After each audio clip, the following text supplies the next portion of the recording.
Hi welcome to village Siri cooking. ఈ ఛానల్ని ఆదరించిన ప్రతి ఒక్కరికి మా హృదయపూర్వక నమస్కారములు. ఇవాళ చాలా అంటే చాలా మంచి రెసిపీతోని మీ ముందుకు వచ్చానండి. చాలా బాగుంది. ఒక్కసారి ఈ విధంగా రోటి పచ్చడి చేయాలే కానీ పచ్చడి ప్రియులకైతేనేమో ఇదొక మంచి చక్కని వరం అండి.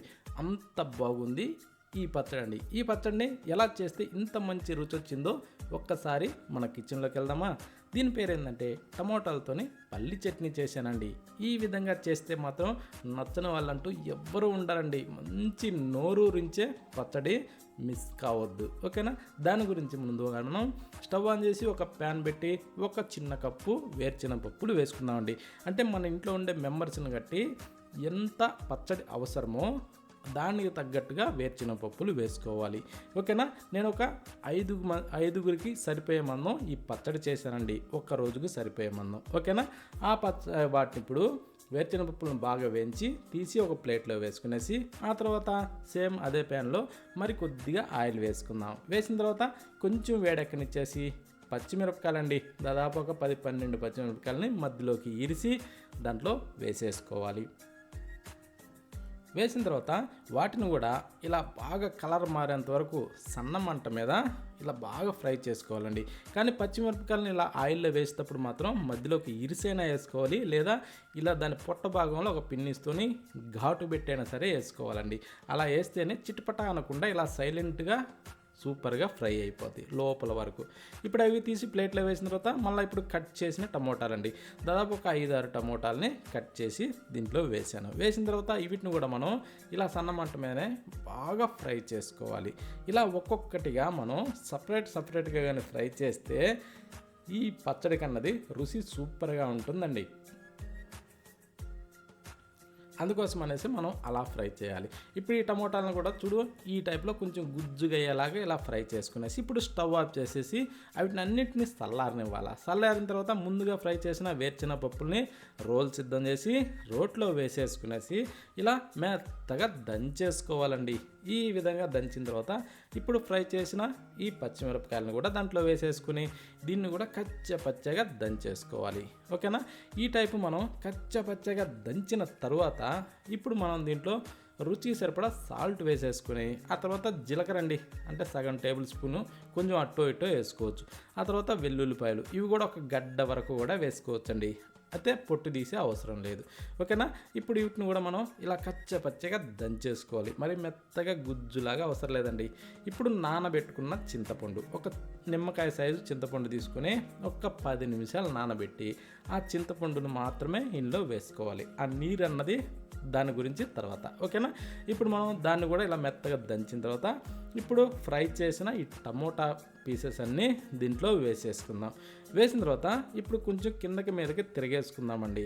ఎందుకంటే ఇప్పుడు దాకా మనం దంచున్నది అడుగును బాగా రోటికి అతుక్కో ఉంటుంది కాబట్టి ఈ టైప్లో బాగా మిక్స్ చేసుకునేసి ఇలా దీన్ని కూడా దంచేసుకోవాలి.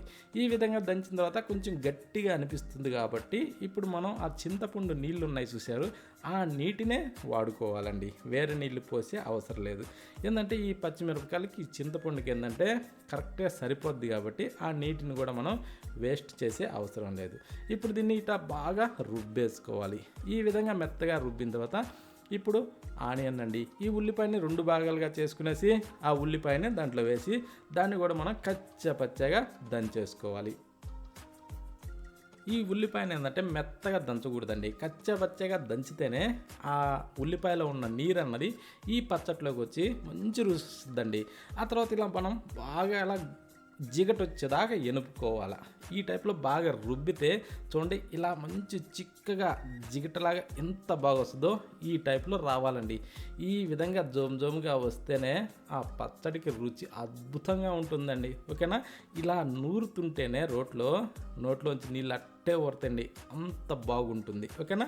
ఇప్పుడు ఆ నూరిన పచ్చడి మొత్తాన్ని తీసి ఒక బౌల్లో వేసేసుకోవాలి. ఈ బౌల్లో వేసిన తర్వాత ఆ రోట్లో కొద్దిగా నీళ్లు పోసుకునేసి దాన్ని ఆ రోల్ని కొద్దిగా అలా తుడిసేసి, మరి ఎక్కువ అవసరం లేదండి, సగం టీ గ్లాస్ అట్లా, ఓకేనా. ఇప్పుడు ఆ నీటిని కూడా ఈ పచ్చడిలో పోసుకోవాలండి. అప్పుడే పచ్చడికి మరింత రుచి వస్తుంది, ఓకేనా. ఇది మాత్రం తప్పకుండా ట్రై చేయండి. ఈ టైప్లో ఆ నీటిని పోసి చూడండి, ఆ పచ్చడి రుచి చూడండి, ఓకేనా. ఇప్పుడు స్టవ్ ఆన్ చేసి ప్యాన్ పెట్టేసి దాంట్లో కొంచెం ఆయిల్ వేసుకునేసి ఒక 2 టేబుల్ స్పూన్లు వేడెక్కనిచ్చి తాలింపు గింజలు వేసి వాటిని కొంచెం ఎరడాలుగా మనం ఇలా వేగనిచ్చుకోవాలి. ఇలా వేగిన తర్వాత వెల్లుల్లిపాయలని కొంచెం ముక్కలు నలిపి ఈ వెల్లుల్లిపాయలు కూడా వేసి వాటిని కూడా మనం లైట్గా అలా వేగనివ్వాలి. ఇవి కూడా కాస్త కలర్ మారిన తర్వాత ఎండుమిరపకాయలు ఒక 2 లేదా 3 తీసుకునేసి మధ్యలోకి ఇరిసి దాంట్లో వేసేసుకొని కొంచెం అలా వేగనిచ్చుకొని ఆ తర్వాత దీంట్లోకి చిటికెడు ఇంగు పొడి వేసి ఆ తర్వాత ఒక పిడిగుడు కరివేపాకు రెబ్బలు వేద్దామండి. ఈ కరివేపాకు కూడా మంచి వాసన వచ్చే చూసి వేసుకోండి, పచ్చట్లోకి మంచి వాసనతోనే టేస్ట్ బాగుంటుంది, ఓకేనా. ఇప్పుడు రోట్లో రుబ్బుకున్న ఈ పచ్చడిని ఇందులో వేసేసుకుందాం. వేసిన తర్వాత ఇప్పుడు మనం ఏం చేద్దామంటే కాస్త అలా కిందకి మీదకి తిరగేసుకుంటూ స్టవ్ ఆఫ్ చేసుకోవాలండి. అంటే దీన్ని ఎక్కువ శాతం మనం ఉడికించి అయితే అవసరం లేదు. ఖాళీ ఈ మనం వేసిన ఈ పోపు అన్నది ఈ పచ్చట్లో ఇనికితే చాలండి. ఆ వేడి పోపులో ఈ పచ్చడి వేసి అలా మిక్స్ చేసుకుంటే సరిపోద్ది. దీన్ని ఎక్కువ శాతం ఉడికించే అవసరం అయితే లేదు, ఎందుకంటే ముందుగానే మనం అన్నీ ఫ్రై చేసి రెడీ చేస్తున్నాం కదండి, అందుకోసం. చూడండి ఈ టైప్లో పచ్చడి తయారవుతుందండి. ఇలా చెయ్యాలే కానీ పచ్చడి ప్రియులకైతేనేమో ఇది ఒక చక్కని వరం అండి. ఎంత రుచిగా ఉందంటే అంత రుచిగా ఉందండి. ఈ టైప్లో చేసి వేడి అన్నంలో కాస్త ఇలా ఈ పచ్చడిని వేసుకొని మీదకించి కాస్తంత నెయ్యిని అలా పోసి కలుపుకొని తింటుంటే ఒక్కొక్క ముద్ద రుచి ఉంది. ఎంత బాగుందంటే అంత బాగుందండి. ఇది ఈ పచ్చడిని ఆ టైప్లో తినే వాళ్ళకే దీని రుచి అర్థమవుతుందండి. అందుకనేసి ప్రతి ఒక్కరు కూడా ఖచ్చితంగా తిని తీరండి. రుచి మాత్రం అద్భుతం అండి, ఓకేనా.